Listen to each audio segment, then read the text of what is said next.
Breaking news happening now. This is Wave 3 News. How great I am. I'm going to float like a butterfly and sing like a bee. I am the king of the world. I am the greatest.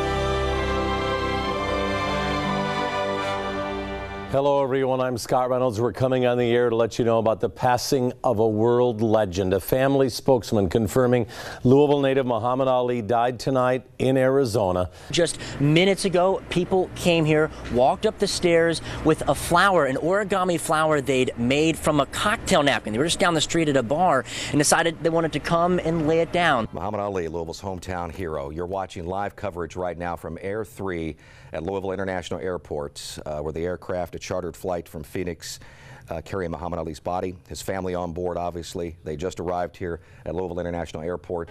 We want to remind you that you can find an abundance of Muhammad Ali coverage on our website at wave3.com. Old interviews, articles that were written about Muhammad Ali, including his full interview he did with Wave 3 News back in 1974. It was this news special called Black Is. And you can watch that as well on our website at wave3.com. There are also 27 unforgettable Ali quotes you'll see there, and numerous amounts of slideshows and videos, all of the greatest. You can see it right now on our website at wave3.com. We'll just continue to watch this as it unfolds here. Again, Muhammad Ali has been returned to Louisville, and you're watching live coverage here on Wave 3 News. So many people want to say goodbye to the champ. Even the KFC Yum Center can't hold them all. Man, drove here all the way from Indianapolis. Got a few feet from the building. They said they were out of tickets. Maybe because many of those free seats to Muhammad Ali's memorial service ended up in the hands of guys like this. Now, how much did you say they were again? Hours before, we found his ad on Craigslist advertising those free Muhammad Ali memorial service tickets for $300 a piece. If that sounds like a lot, just listen to what he told our undercover producer when she called to set up a meeting. I had 24 tickets and I'm only down to 10 tickets now. When we met him with our undercover camera, we asked him to drop his price. He said if we didn't pay, someone else would. Oh, is there any way we could go down? I mean, that's going like that, you know.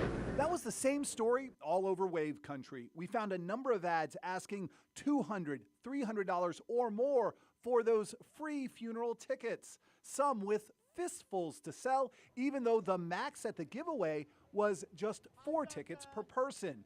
We even found someone selling tickets to the Islamic prayer service the day before, which is also free, and that's not even sold out yet. So how do you explain selling tickets to a funeral?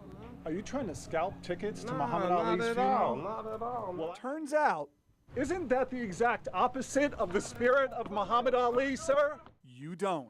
How can you try to profit off of this man's death? We are in the final 2 days of mourning the most recognized man in the world, Muhammad Ali, after his passing. It is time for the janazah, the Muslim funeral service, open to all, but a chance for Muslims across the world to mourn. Welcome to Wave 3's special coverage of this special day. I'm John Ball. And I'm Myra Ansari. Take a look at what we just saw. It's amazing to see so many people out there at the Exposition Center there for just one purpose, and that is to say goodbye and to honor Muhammad Ali. Things, of course, for this, because Muhammad Ali is such a prominent figure, are not going in the traditional sense of a janazah. There's some changes, but it's still following a lot of the Islamic traditions. And the purpose of this prayer is that you basically ask forgiveness. You ask to God forgiveness of this person's sins, and you ask that God grant them access to heaven. Allahu Akbar. You will see, as he mentioned, that he will say Allahu Akbar, which is, he will be saying it 4 times. That means God is great in Arabic. And then he will be doing a series of other prayers in between them. He'll conclude the prayer, which all Muslims conclude their prayers by turning their head to the right and then turning their head to the left. And the significance of that is that in Islam, Muslim believes that there are angels on your shoulders who are taking note of your good deeds and your bad deeds. There, Kent Taylor is at the Muhammad Ali Center. That's one of the first spots we'll be going to here as this procession winds away. Keep in mind, they designed this, Muhammad Ali himself designed this route, going by all the places important to him. Then Kendrick Haskins will be at the African American Center. Eric Flack is at the Muhammad Ali Childhood Home Museum. Have to say, Wave 3 is extremely proud. We worked hard for a few years to get that up and running with the owners Evan Bocchetto, George Bocchetto, and Jarrett Weiss. We have Steve Crump, who is at 13th and Broadway. Everybody knows that Muhammad went to Central High School, also from the West End, and Steve is going to bring all those memories as we get closer. Yeah, his old gym he started in when he was 12 years old, training through the Columbia Gym, not far from there as well. Steve's got all the history from that part of town. And Connie Leonard is at the end of the route, Cave Hill Cemetery. All right, we see the casket here of Muhammad Ali. It is draped with prayers in Arabic there. The pallbearers, Lennox Lewis, Will Smith, our own John Ramsey. I have seen the brother of Jimmy Ellis, who was one of our 4 heavyweight champions. I think it is becoming the celebration that it was meant to be and that Muhammad wanted. Certainly, I'm sure I'll have my moments today, and everyone will, but Will Smith, you did a wonderful job. We had a chance to see you in the movie Ali last night at the Iroquois Amphitheater. Is this surreal to you, because you too are a superstar, but what does this feel like for you to come to Ali's hometown and be part of this? No, this is absolutely amazing. The thing that is most beautiful is that it's a celebration. You know, that we are not mourning the loss of the champ. We're celebrating his life, and it's really a call to action for all of us to continue his legacy of love. You see the hearse pulling up in front of the Ali Center right now.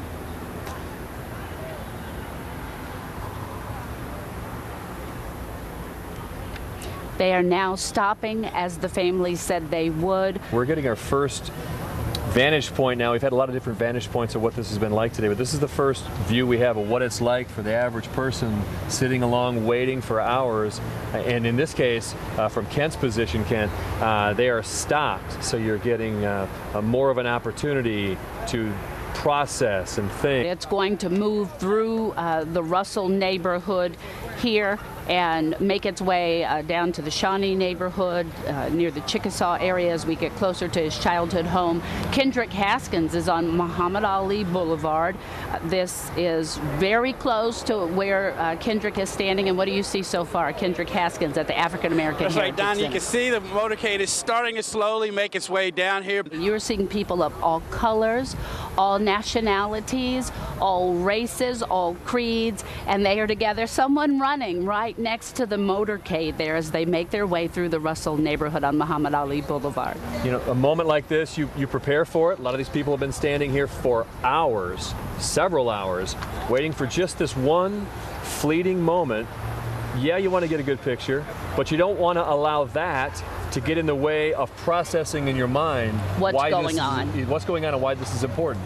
And you know, everybody has a Muhammad Ali story. You know, you hear people, I remember him then, I watched him on TV, but this too will be a story. You see the person shadow boxing there. This too will be a story that everyone can share with so many people coming from around the world. Son of Reverend Dr. Martin Luther King, the oldest living child of Reverend Dr. King. I am so honored to have you here on this momentous occasion. We thank you so much.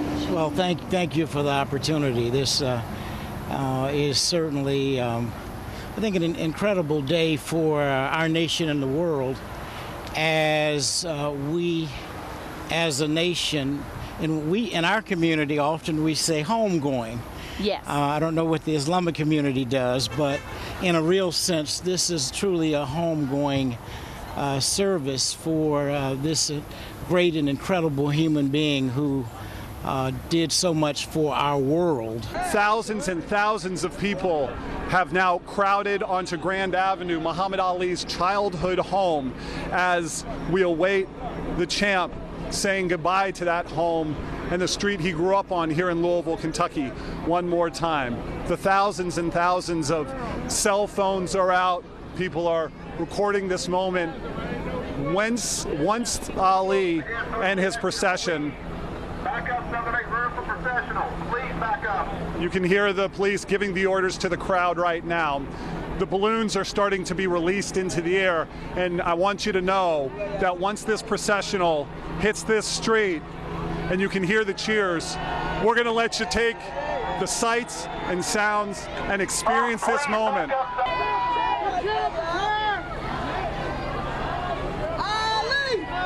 The procession now stopping in front of his childhood home as people throw flowers on top of the vehicle, carrying the body of Louisville's favorite son, Muhammad Ali.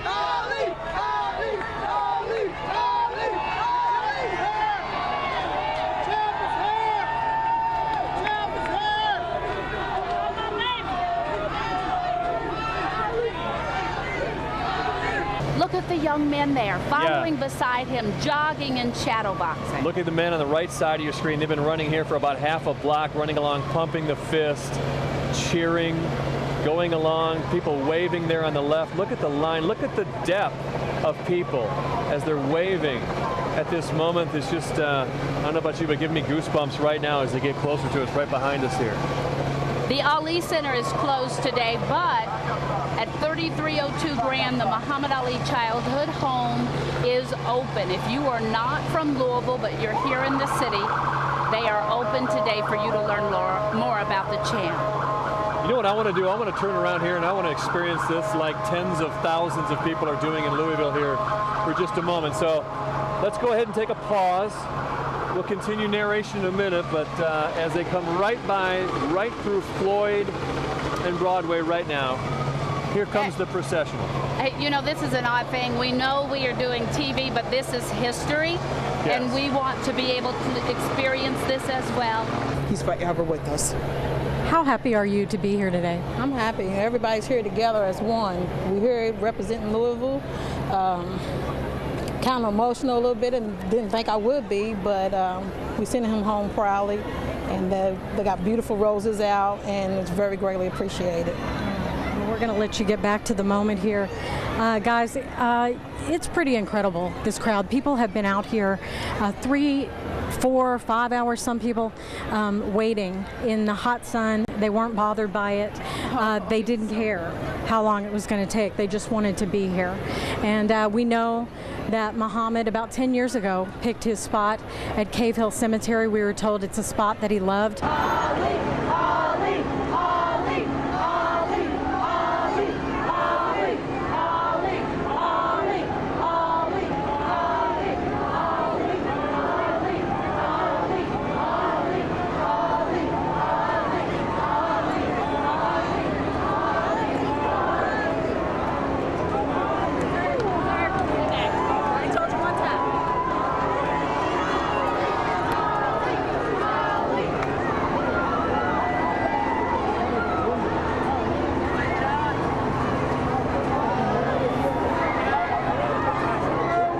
Pretty amazing, just the outpouring.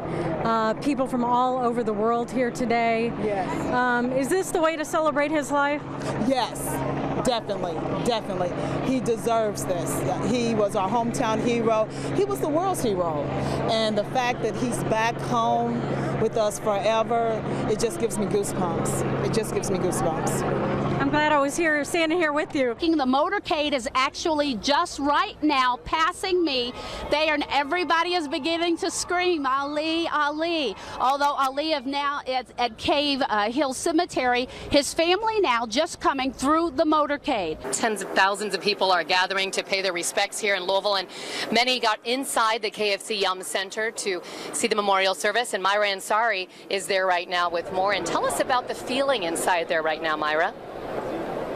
Well, Shannon, I've been outside the KFC Yum Center for much of my day. We actually just got inside to see the crowd here that's gathering. Let me step out of the way so you can see the people who've made their way inside the doors of the KFC Yum Center. One of my favorite quotes, and I think it's right here in your program, Muhammad said, "Service to others is the rent you pay for your room here on earth." And I just want to say, champ, your rent is paid in full. Your rent is paid in full. Your rent is paid in full. My friends, only once in 1,000 years or so do we get to hear a Mozart or see a Picasso, read a Shakespeare. Ali was one of them. And yet, at his heart, he was still a kid from Louisville who ran with the gods and walked with the crippled and smiled at the foolishness of it all. We should honor him by letting our gifts go among the world as he did. God bless you, my friend. Go in peace.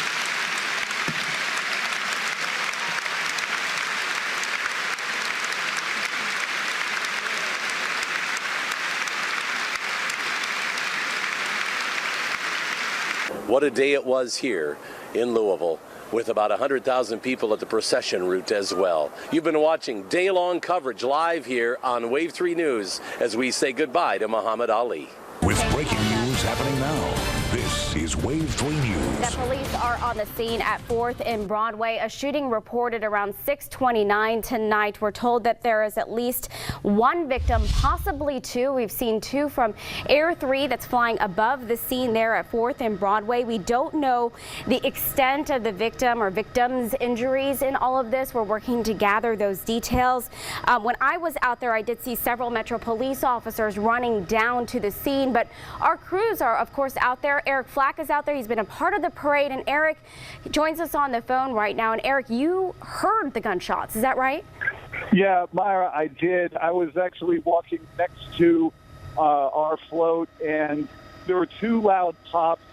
Everybody sort of stopped, including the people in the crowd. And I think we were all hoping and wondering maybe they were fireworks, but then there was screaming that we all heard coming from the crowd area outside the Kindred building between 4th and 5th Streets in Broadway. And as soon as I saw the LMPD units and the Viper Squad units all running full sprint towards that central area, I think we all realized that, in fact, that they weren't fireworks, that they were, in fact, gunshots. I'm actually walking back to the station right now, so if you hear me a little bit out of breath or you hear some people cheering behind me, that's because I'm now in a different part of the parade route. I actually have a lot of video of the scene in the moments after it happened. What I was able to see was families ducking for cover, mothers and fathers shielding their children from any further gunfire that they worried might have happened. There were screams and cries of the friends of the people who got shot. I observed one teenage-age-looking girl who was carried off by LMPD and paramedics. She appeared to be shot in the leg. I observed from a distance a second victim, Kevin, who was being treated in a grassy area.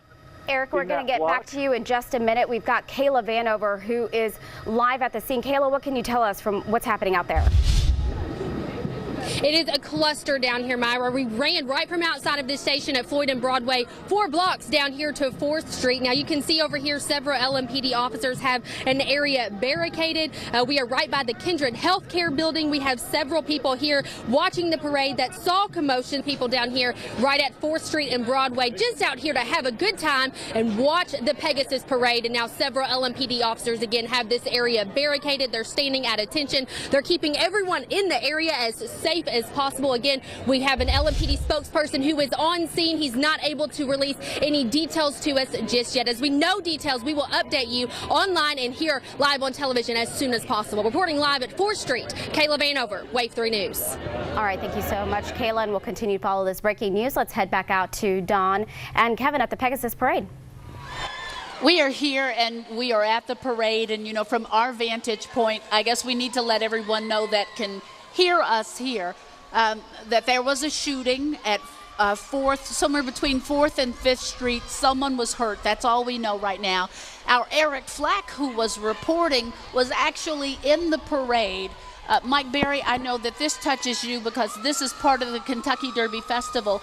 We don't need it any time, But to be in the midst of a family celebration is heartbreaking. You can see we can see the ambulance pulling off there. Pulling off now. We're not sure at this point from What our vantage happened? point. We don't know a lot of information, but I know you have a statement on behalf of the Derby Festival. Well, just that the Louisville Metro Police Department is handling the situation. It is contained, and the parade is continuing.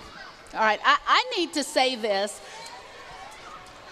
I need to say this to everybody as we go through all of these Derby events and as we even go through the summer. This has got to stop.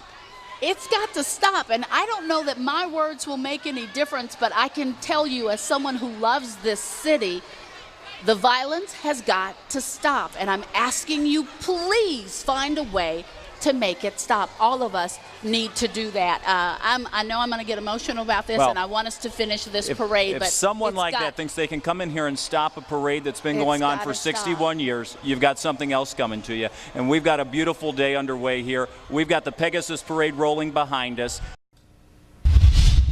Gunfire breaks out at the Pegasus Parade. We continue to follow breaking news that we've been following for you. It happened at 629 at 4th and Broadway. We know that 2 people were shot. 2 juveniles are in custody, according to MetroSafe. The victims have non-life-threatening injuries. This is a look at the scene. You can see where one of the victims was being taken by first responders. Eric Flack was there at the scene when this happened today. And Eric, you heard those gunshots. This had to be so terrifying, and when you think of all the families that are out there with their children, it's just beyond disturbing. I mean, we are talking about in the heart of the Pegasus Parade. This was not one street or one block off of the Pegasus Parade. This shooting happened right along the road, right in the middle of families who were just there watching the Pegasus Parade, having a good time. I was right there when it happened, and we're about to roll some video that I took in the immediate aftermath of this shooting on my iPhone. This was about 30 seconds after the shots were fired. I was running with Louisville Metro police officers to the scene, which is right in front of the Kindred building, I believe, there on Broadway. The shooting happened right in between the bleachers, right off to the right. See the people just hunkered down there, just terrified. Exactly. We cut away some video that I took because it was of the victim being treated, but this is what the families were doing as police were not only trying to tend to the victim, but also to figure out who perpetrated this shooting. We just have it on a loop to show it to you a couple times. From the official Kentucky Derby station, Wave 3 News, sunrise at the Downs, right now. Good morning, everyone. A live look here at Churchill Downs. The twin spires lit up in pink. That can only mean one thing. It is Kentucky Oaks Day here at Churchill Downs. Last year we had a record-breaking crowd, almost 124,000 people. And I think with the forecast today, we could possibly exceed that. Such excitement in the air. We are all ready to go, have our horses picked, and just really, really excited about what's to come. We have our entire team fanned out across the area. Catherine Kington, she is live in studio bringing us the very latest on the terrible shootings yesterday at the Pegasus Parade. Sharon, you also all over Churchill Downs this morning, and Chris bringing us up to speed on the traffic situation, because you better believe it, Christy, it's about to get crowded. Oh my goodness, yeah. It's going to be hard to navigate around Churchill Downs today, so we're going to have to listen to Chris to see how to get in and out of this place. Back here live at Churchill Downs as we get ready for the Survivors Parade, the 8th year they've done this. It started out everybody wore a lot of pink. Now everybody manages to still somehow get it into their attire, it seems. You are holding the flower. I'm going to walk with you because we don't want to stop them, but how many years for you? I'll walk with you. 3.5, it'll be 4 this September, and in 2 years bladder. Tell me what it's like when we're walking past the grandstands and you hear all those cheers. I don't, speechless. Just means something though, doesn't it? I want to cry. And right now, let's go to the paddock because we have Dale Romans' kids there right now. Yeah, hey Shannon. Yeah, Dale Roman's not just with Brody's Cause, but he also has Go Maggie Go coming up in Kentucky Oaks 142. Hey, you know, the Kentucky Oaks, Kentucky Derby, it's all about celebrities. And even here in the infield, I found a celebrity. It's Santa Claus. Santa, how are you? Yeah, put down your beer for the kids, Santa. Well, it's about that time of day when you really want to kick off the heels and put on some flip-flops. Well, if you stop by this tent, you can purchase some flip-flops for a really good cause. And I call them joyful moments. Our William Joy bringing us some of the flavor from the grandstand. Who you got now, William? Yeah, guys, right now I'm here with Cindy Denny. Both of us are last couple stragglers here in a sea of broken bottles, castaway tickets that apparently lost, maybe some winners we haven't checked yet. Kendrick, even though a lot of people aren't picking him to win, a lot of people think he could be in the mix. He could be in the mix, and he's one that's dear to my heart because Dale Romans is one of my favorite people on the backside. And if you want to party, you need to root for Brody's cause. Louisville-based trainer Dale Romans has had his share of contenders. Shackelford was worried about the distance. Patio Prado seemed to be a better turf for us. Dillahan had only one on synthetic. And has won his share of big races. Shackelford holds on to the Preakness! Now, the rose first became the official flower of the Kentucky Derby in 1904. The garland as it exists today was first introduced in 1932. And by the end of the day, this garland will be draped around the horse that wins the 142nd Kentucky Derby. So how special is this particular? I think it is. This is how special it is. Hey, baby. It's been 6 years. We've dated. This is our 4th Kentucky Derby, which makes it perfect 10. I want to spend the rest of my life with you. Will you marry me? And there it is, J.D. Shelburne, hometown star, been with this woman for at least 6 years, and he is crying. Julian Glover in the interactive zone to see what's lighting up on social media. Yeah, from Derby picks this year to all-time favorite Derby horses. That was our fourth question for our question of the hour here in the interactive zone. We posed the question, which past Kentucky Derby winning horse is your favorite? Kayla Vanover is joining us right now. There are so many terrific parties that people are having away from the track, and you're at a really fun one. We are having a blast, Shane, and I'm telling you, you cannot convince me that the party stops at Churchill Downs. We are in Middletown at Hillbilly Outfield. It's the 16th annual party out here for Make-A-Wish Foundation. I'm here with the host, Jim. He's been trying to trick me into saying his last name. He won't tell me his real last name. Jim, tell me why this event for Make-A-Wish Foundation is so near and dear to your heart. Well, the obvious reason is for what Make-A-Wish does to help the kids. Oh, you know that they're dancing in the infield, and oftentimes you get a lot of bachelor parties who come for the Kentucky Derby. There's a shot right there of the infield. Look how packed it is. Somewhere among all those people is our Eric Flagg with a bachelorette party. Well, fashion is a very important thing at the Kentucky Derby, even here in the infield where you have the beautiful fascinators, you have the lovely hats, and then you have the tank top, talk Derby to me shirts. Now, how is this look inspired? It is our friend KJ's bachelorette party. Woo! Many times, this is where we stop as media, telling you about the problems, but not offering what our community needs most, solutions. So tonight, Wave 3 News is launching a new initiative. It is called Taking Back Your Streets. Taking Back Your Streets goes further than identifying crime and concerns. We want to find the root causes and ways to make things better. He worked 2 jobs, but when the meat cutter put on his Papa John's delivery shirt to deliver a pizza to his 5-year-old daughter at Park Hill, he got shot to death. Before he could get to the gun, his family tells me he was carrying for protection. He had just posted, "If it ain't one thing, it's another. Devil, try to slow me down." If there was a devil, this is hell when it comes to crime in Louisville, the Park Hill Housing Project. When we mapped homicides, assaults, robberies, and burglaries in the LMPD crime tracker over the past 6 months, there were 55 in the block adjacent to 11th and Hill, twice as many as the second worst block in Louisville. So what do we do about it? We cover peace walks and press conferences where people voice opinions about what they think is triggering the violence. And while some print up shirts like this that say, "Put down the guns," I picked up a camera and embedded myself in this neighborhood, kind of a hidden camera block watch, to record what's really going on. Every morning starting before 9, 11th and Hill becomes a drive-through drug lane. People waiting, cash in hand, directed to the dealers, who often come out to cars, removing what appears to be tightly wrapped white rocks out of a baggie. Baggies everywhere, unwrapping, wrapping back up. Every hour of every day I'm watching young men count inventory and disperse to the dealers who fan out and make hand-to-hand transactions. Some store the stuff in kids' backpacks. make transactions, then roll it all up. With so much money flowing, gambling is next. Dice games fire up daily at 10 a.m. Multiple games at once, dipping into thick stacks of cash they brought. Half a block away, the opposite story. People who live here in line for free food being handed out by Dare to Care. I am from the projects, but I don't have project mentality. Wave 3 safety and security expert Dr. Steve Kelsey lived here as a kid, then became a Louisville police officer and patrolled this same neighborhood until he retired 2 years ago. I shared with him what I recorded. A lot of people over here don't have hope. And when you look at this, what do I have to be excited about over here? When police drive by or pull over and watch in marked vehicles, the dealing dies. When they drive away, it comes back to life. If you look at that right there, the police didn't write that. The police did not do that. The police is not destroying its own community.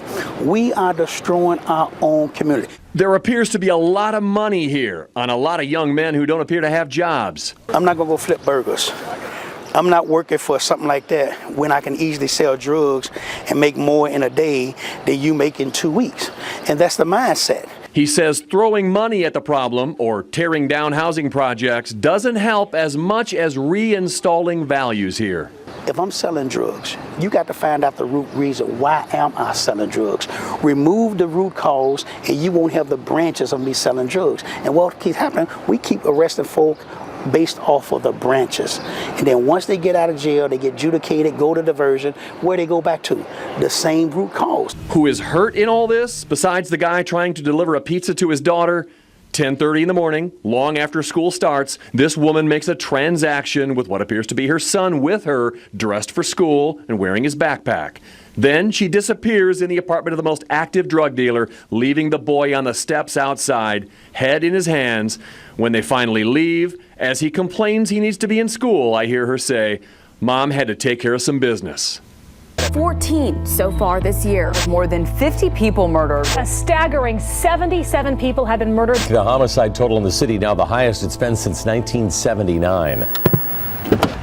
This is a plague. Christopher 2X has run in a gang, dealt drugs, and served time. We're coming up on a part of the Russell neighborhood. Now he's one of the city's leading nonviolence activists. It's just like cancer. We have no real cure for cancer. From a police standpoint, we certainly are frustrated by it, as is anyone. Sergeant Phil Russell has spent 22 years in law enforcement as a patrolman and detective. We do this because we have the desire to seek justice for people who've been victimized. After 84 murder victims and more than 350 shootings in 2015, the city merged its shooting and homicide detective units to help share information and a large caseload. Expect more right now. This is Wave 3 News. Tonight, taking back your streets. And that's what we're talking about today. Little initiatives that we can all do instead of just sitting, getting out and making a difference, from the neighborhoods to the schools to the churches to the governments. We are asking you to take back your street. That means me. That means all the folks that are with us today. And everybody can do it in a way that feels good to them. Everybody can make a difference where they stand. We have been here all day. We have been telling stories of taking back your streets for months now, and it's amazing some of the things that have happened. Well, tonight we have been joined by individuals who are each making a difference in their own way. Some of their stories are heartbreaking, and some of them will lift us up. Max! This is what we pulled up to. Max, you're okay. A teenage girl desperately trying to get her dog, Max, out of the drain. I get really attached to things, and I'm really attached to this dog. Max can blame a cat. He was chasing it when he got stuck for hours. Then the fire chief pulls up, and the neighbor jumps in the hole to rescue Max. Safe to say, when you guys get their extension cord and stretch it up from back here, it was a team effort. I'm excited and kind of scared at the same time, because there's like a 50-50 chance that he can get out, and then a 50-50 chance that he can't get out. For nearly half an hour, their neighbor tries to convince Max to squeeze through the opening. His owner, Anna, on edge. Come here, Max, you're okay. I got you. I'll be right here waiting for you. Then their neighbor gets a grip on Max, while others, everybody here that's got a strong back, come over here, get a grip on him. Got him. You got him. You got him. You got him. Come on. Come on, buddy. Oh my God. Come here. Come on, buddy. Hey, you know you got good neighbors when he crawls all the way inside of a manhole to get your dog out. Max was shaken up, but doing just fine. Honestly, super happy. Oh, God. Okay, I'm good. And Anna is thankful too, not just about Max being safe, but for her neighbors that stepped up to help. I tell you, these people in this neighborhood, it's amazing what they did pitching in and getting that animal for those little girls. That's huge. Oh my God. Come here. Come on, buddy. It's okay. With breaking news happening now, this is Wave 3 News. Up first, breaking news this midday. A Southwest flight forced to evacuate this morning at Louisville International Airport. An airport spokeswoman tells Wave 3 News that around 9:20 this morning, a call came in on report of smoke inside the cabin of that plane. We've since learned 75 people were evacuated. No one was hurt, and according to the airport. Now, we did check the airport's departure list and found that Southwest Airlines Flight 9, scheduled for 9:30 a.m. It's this flight right here at 9:94, leading to Baltimore, headed to Baltimore, has been delayed. Now, we just spoke by phone to a passenger on that flight. Here's what she had to say about the experience. Not at first, no. I was sitting toward the front of the plane, and I noticed a flight attendant coming quickly down the aisle saying to, I think, the lead flight attendant, there's smoke in the plane. And very quickly, they started evacuating the plane. They come over the loudspeakers and said, please evacuate, please come forward, leave all of your bags on the plane and come forward in an orderly fashion. At that point, the smoke had started filling the plane more, and I could smell the smoke. I know it was toward the back of the plane, but I don't know if they were in an overhead bin or if it was under the seat or anything like that.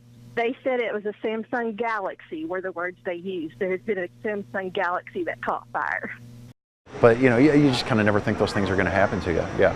Brian Green of New Albany had just boarded the Southwest jet when flight attendants had specific instructions for certain Samsung cell phone owners. They asked everyone with a Note 7 to power down their phones. Green said he did just that. Within a few seconds, I heard a pop, similar to like a Ziploc bag popping open. I kind of looked around to see what was going on, and I had smoke just billowing out of my clothes. Worried it may explode, he said he didn't know what else to do but throw it on the floor of the plane. It was electronic smokes. It was that brown, green, gray, real ugly stuff, but it was pretty thick coming out of the device. Green said he'd had this Galaxy Note 7 for only 2 weeks after he turned in his previous phone as urged to do so by Samsung. He got a loaner phone and then upgraded to the newest model. I had a green battery indicator, which was supposed to say this was a replaced or known good phone. On the box, there was a black square with the serial and IMEI number information, which is supposed to indicate a known good phone. Did everything I could. I even looked at the IMEI number at home real quick, and it said, great news, you're in luck, you're not on the recall list. Green has owned Samsung cell phones for almost 5 years. I loved that phone. I mean, I will say that. It had a lot of nice features on it. But now he says he's not sure if he could ever get another one, not ever wanting to go through this again. All indications said that I had one of the replaced phones, and it still had its issues.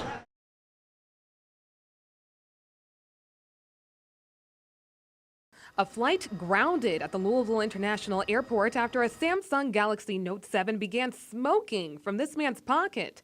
It was a replacement after the original phone's recall. I had smoke just billowing out of my clothes. Samsung says the defect has been fixed and new Galaxy 7s are on the market. But are cell phone stores recommending customers buy the phone? We checked 3 local shops to find out using a hidden camera. I wanted to see if I could get some information on the Galaxy Note 7. Immediately, the salesman cut the question off, recalling the event from the day. They grounded a plane in Louisville. And after continuing to show interest in the Note 7, the salesman suggested other products. They make national notes on it. I know here. I wouldn't go with that, to be honest. Although store number 2 referenced the recent recall, their response to my question was much different. I'm getting a note beginning of next month for my upgrade, so I'm not afraid of it burning up my body and stuff, because I don't think it will. Now, have you heard of anything recent happening with it? No, it's fine now. Confident. So even with the issues, you would still probably recommend this. It's the best one on the market. I think so. Store number 3 was by far the most upfront about not purchasing the phone. It's been removed from the floor completely, citing battery and safety issues. Galaxy Note 7? You dread the misery, the chaos, the boredom, the danger, and the illness in the Ironman triathlon. Take it all away, and some will do anything to get it back. Training day for the strength coach at the University of Louisville and the strength coach at Indiana University. One of them is stronger. This is so much tougher than the last time Tom Morris tried to power a bike with his legs 4 summers ago. I mean, I remember flying through the air, and it was like slow motion happening. When the impact hit, it jarred my eyes down to my feet, and I could actually see the bike completely over top of me. And then I laid down, when I fell to the ground, I laid there and just numb and tingling all through my body. And I knew something was really catastrophic, you know, not knowing exactly what happens with the spinal cord. I know if you do damage to it, it is where paralysis happens. Coaches control everything except the doctor's diagnosis. And as she's telling us he broke his neck, she starts tearing up and crying, and it was actually surreal. I remember hearing it, but I don't remember anything actually happening. Paralyzed from the chest down. Biking, running, and swimming were easier than breathing, reaching, and surviving now. Physically, I went back to ground zero where I couldn't move, I couldn't barely breathe, I could barely do any of the little things. It's a long way from Bloomington, Indiana, to the Fraser Rehab Institute in Louisville, Kentucky, where Tom had to go for physical therapy. And it was in these nearly impossible 2-hour trips each way that Tom realized people in his situation need help in ways other than technology and treatment. And it wasn't until I got into the rehabilitation center and started talking to some others that were here by themselves, commuting an hour, or not having the family, their wives' support around them. And it really hit my heart hard. 6 years after Tom and his friend Jason Deerking finished the 70-mile-long Steelhead Triathlon, they announced they're going to try it again while trying to raise $70,000 for Tom's team, their new support network for paraplegic patients who want to return to an active lifestyle. Thank you. Tom knows when the press conferences end, struggles continue. Tom's wife, Krista, will do the running part of the triathlon relay. Jason will swim. Tom will tackle the 56-mile bike with biceps this time. The hand bike is where, originally after the accident, I think I went 500 yards, and it took me like 8 minutes. And I was cashed for hours and hours after that. Jason kept wanting to help, but Tom kept helping him. And his response every time was, man, that felt awesome. Like the ability to get his heart rate up and to put in that work and to feel that suffering and that challenge was a really good feeling for him. And that was really encouraging to me. Tom is still pumping him up. I have a buddy coming down. He kind of has flat tires right now. Touching lives in every pit stop. How fast can you make it go? The best I've had so far is 48, but that was downhill. The climbs uphill come too often. The most important part of triathlon is try. I had a great week of training. Had a hard week of training. He can average 18 miles an hour now, just like the cyclists who have a leg up on the guy lying down. He is 100% who he was, and I don't even see the chair anymore, so I think that's the high point that I have my husband back 100%. And the biggest problem Tom has today, hit the gas, we're gonna cruise. I'm not keeping up with him. John Bowl, Wave 3 News. She's a karaoke queen. You take my hand and jump head first, fearless. 7-year-old Audrey Nethery. With you on test. With performances like this, Audrey's taking the internet by storm. More than 1 million followers on Facebook. I was inspired by Taylor Swift because she had all the passion and spirit, and I just thought that I would start singing to maybe put a little passion and spirit in me so I can try to fight off my disease. She says it's working. She's even gotten to meet Taylor Swift. Her disease is Diamond-Blackfan anemia. What do you know about your disease?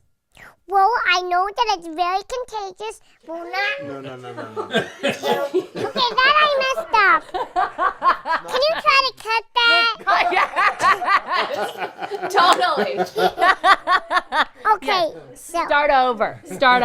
It's her love for life that's contagious, but this 2.5-foot ball full of energy is dealing with something serious. It doesn't make as much blood cells as most people do, and it makes me a little bit short, but that doesn't stop me from moving and acting. Thanks to her viral performances, she's performed on stage at the International Zumba Convention. Bob Marley's son has shared her video. Even Rachel Ray has had her on twice. Her parents started the Facebook page Audrey's DBA Photo Booth as a way to raise awareness for the disease. It's done so much more than that. People are really, they're very concerned about her, and they're very inspired, knowing what she goes through, and that they see her happy and smiling, and it gives them the same, it gives them that same passion and inspiration. They also share some of the more difficult moments, such as blood transfusions. We want to also remind people that she's battling this illness. Throughout all of this, young Audrey keeps a very mature attitude.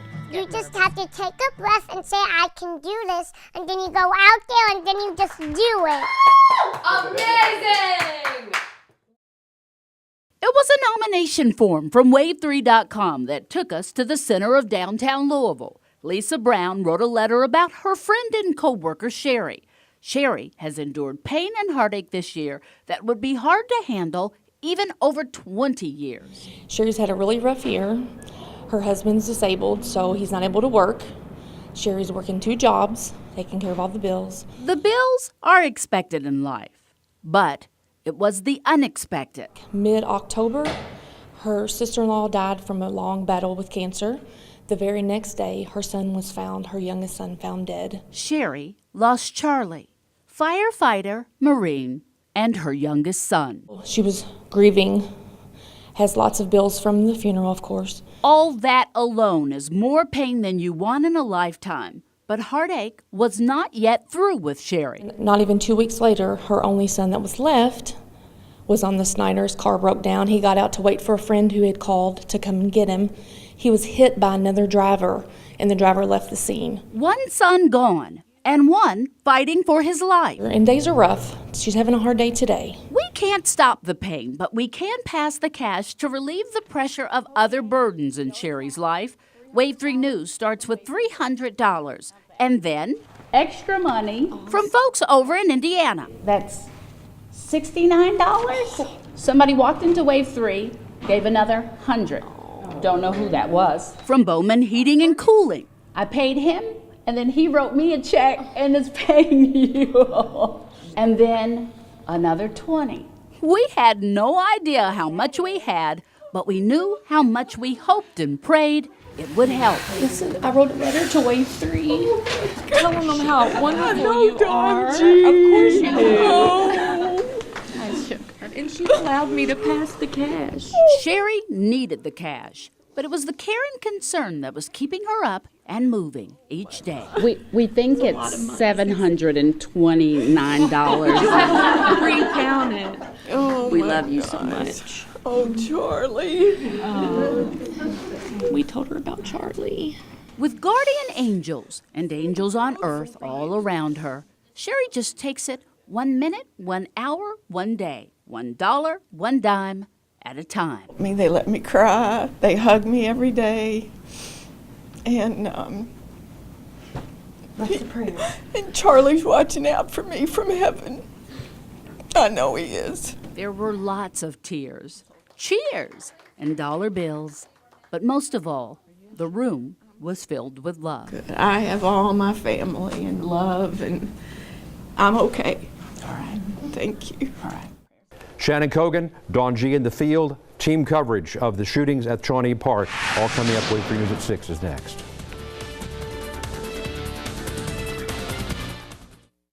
Expect more right now. You're watching Wave 3 News. It's a sad time for Thanksgiving, and it's a sad day for the Juice Bowl. A holiday tradition turns into a mass shooting in West Louisville. 6 people shot during the Juice Bowl at Shawnee Park, and 2 of them have died. And tonight we just have new video into our newsroom from the scene during the shooting that we'll be sharing with you momentarily. Thank you for joining us on this Thanksgiving. I'm Shannon Kogan. Those shots rang out about 2 o'clock this afternoon. Shawnee Park at the time was packed with hundreds of people, including Mayor Greg Fisher there for the Juice Bowl. And at that moment, a short distance from that game, there was a large group gathered, and one individual was reporting on Facebook Live. Watch this.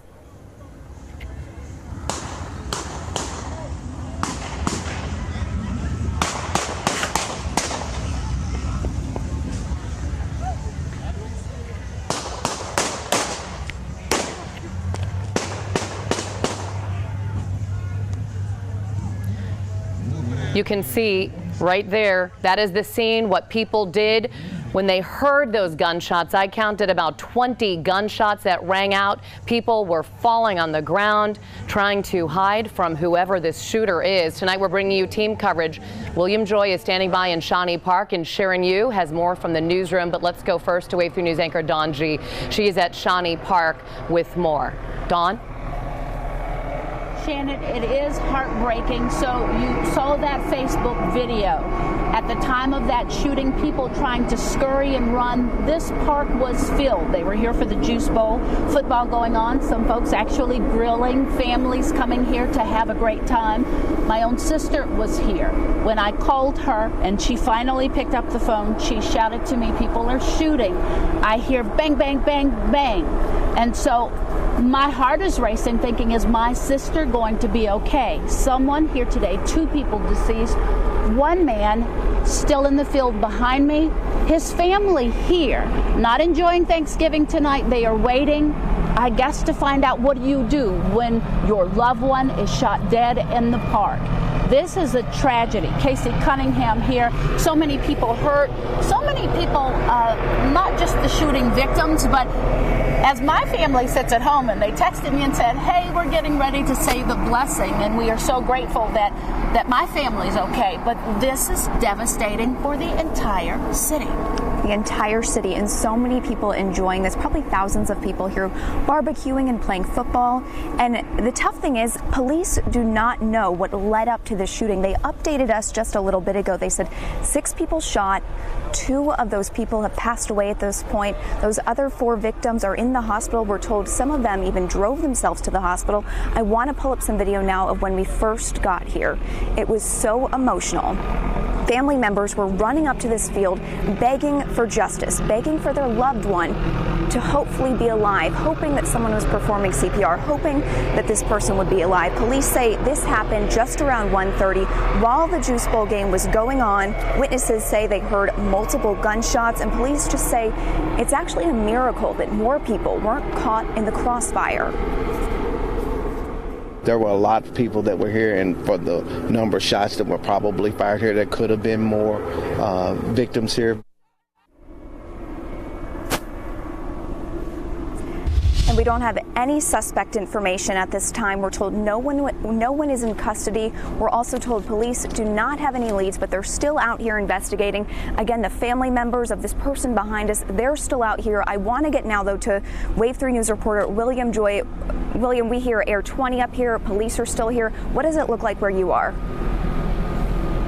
Hey, Casey, just to set the scene, we're about, I'd say, 300 yards away from you. This is where everything is going on. The LMPD chopper is just above us circling, and actually behind me you can see the police lights, and just to the side of them, dozens of officers. And just minutes ago, those officers all stood side by side with flashlights, walking to the edge of the woods and then walking back, continuing to search for evidence. And the reason I say that we're 300 yards away from you, 3 football fields, is just a reminder that the Juice Bowl Bowl was going on earlier, that this is a family-friendly event where people come with relatives all of the time to have family reunions, informal class reunions. As we got here, even after all of this had happened, there were still hundreds of people around here. And I want to let you hear from somebody talking about this tragedy and asking a question that many people are asking now, and that's why.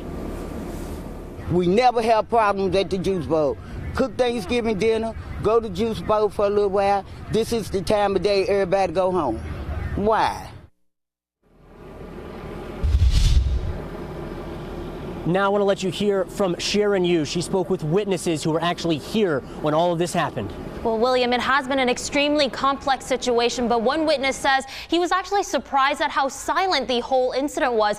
He says he heard 3 or 4 gunshots while he was playing out near the football field. He was there for the Juice Bowl. He described the gunshots as soft, saying that he was surprised that it happened so close by. He also didn't say that the scene was hectic at all. When he saw a crowd of people running towards him, that's when people decided it was time to leave after being confused about the situation. Gunshots had to have been a low caliber, maybe a .22, because nobody really heard anything. After the incident, the teams, they split up. Everybody was kind of silent. Nobody really knew what was still going on because it was still, it's such a low volume, low noise situation. Now, Hilliard says he was at the Juice Bowl last year playing football when an argument broke out, but he says he's never seen anything like this before. Live in the newsroom, I'm Sharon Yu, and Dawn, we'll send it back to you. Thank you, Sharon. Again, I'm born and raised here. This is one of the parks that I used to ride my bike through. My grandparents lived not far from here. Doesn't happen. It is right at Broadway and Southwestern Parkway. There were families here. It wasn't about gangs or anything like that. There were families here getting together, doing what they do before the Thanksgiving meal. I can say this, that we are hearing little bits and pieces. Folks are finding things on Facebook. As I said, I heard it was part of a argument between 2 folks on the motorcycles, a mid-20-year-old, a mid-60-year-old. Somebody, as I walked in the park, said, "Dawn, get this story right. Let's get this out." Not young kids causing trouble, but people who should be able to talk out their conflicts. Hopefully we can all do that. If you know something, say something. If you did see something, say something. We've got to find out what is going on here. 110, I think, has been the high for murders here in Wave Country. We might beat that this year. I hope that I am wrong. Reporting live in Shawnee Park, Dawn G. Shannon, back to you. Yeah, we all hope that, Dawn, certainly. And as mentioned, Mayor Greg Fisher was also there taking in the Juice Bowl. He was not hurt, but did send out a number of tweets following the incident. And one of those, he said, "To have people with guns so disrespect life, Shawnee Park and neighborhood tradition is sad and has no place in our city." We broke this story on the Wave 3 News mobile app. You can download that app right now to learn about breaking news as soon as we do.